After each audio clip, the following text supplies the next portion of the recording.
This man is a killer. Instead of the traditional death penalty, a more terrible punishment awaits him. His victim's parents will decide which parts of his body will be amputated. Before we continue, please subscribe to my channel so that you be updated on every viral story. Due to a revision of the government's position regarding the death penalty, the position of a surgeon guard has been created in the maximum security prison. His main job is to follow the medical protocol so that the prisoners do not suffer more than the usual post-surgery inconvenience. The surgeon communicates with Willie Bingham, one of the prisoners in his cell. The prisoner is depressed and shocked that his hand is about to be cut off. The surgeon calmly explains to Will that he is a murderer and that verdict. But he is not able to come to terms with such an outcome and is trying to prove that this is unfair. According to him, although he killed that girl, he did not realize what he was doing. After all, the whole reason for what happened is due to drugs and booths. Will adds that he could never kill and mutilate an innocent person. Meanwhile, the surgeon continues to calmly inform the prisoner about the execution of the sentence. According to him, the first surgery will be purely symbolic and he will observe the correctness of its execution in panic and desperation. Willie asked to simply execute him as they did before, but the surgeon explains that the rules have changed a little in this procedure is his chance for redemption.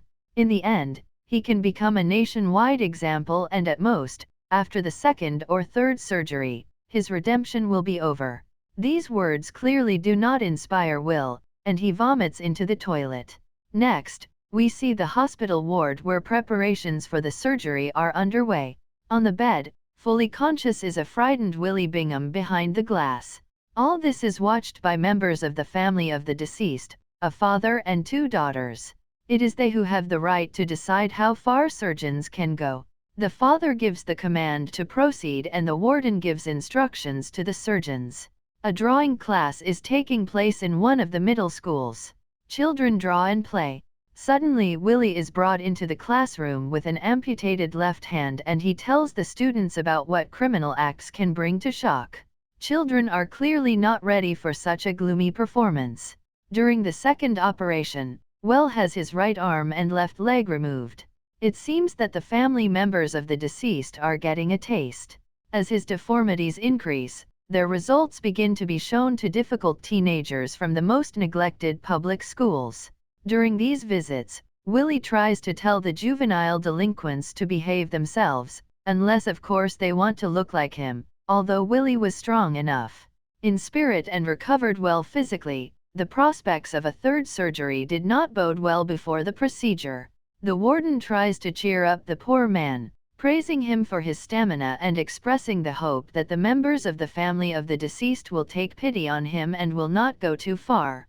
While spending time at home, the warden hears newscast reporting protests against a too brutal and barbaric form of punishment.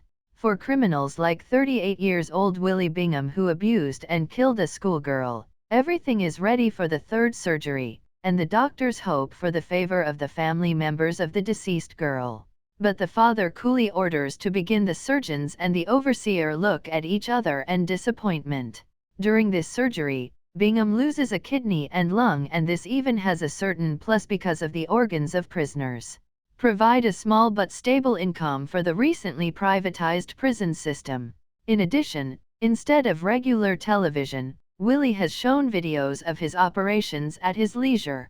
The poor fellow even manages to joke hysterically, asking the nurse what they will cut from him in today's episode.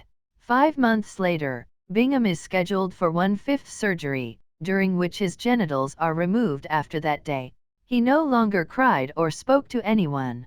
To his last surgery, Willie went without any emotions. His ears, nose, and tip of his tongue are removed and the remains of his body are depilated by a laser. At this, the satisfied father decides to stop and signs the relevant papers, and the warden informs Willie, crippled and bandaged like a mummy, that he was still able to reach the end.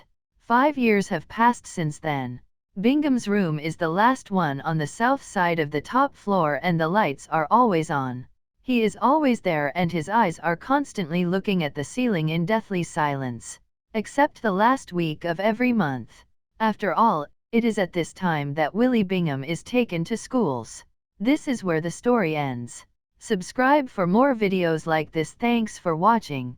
See you again in the next video.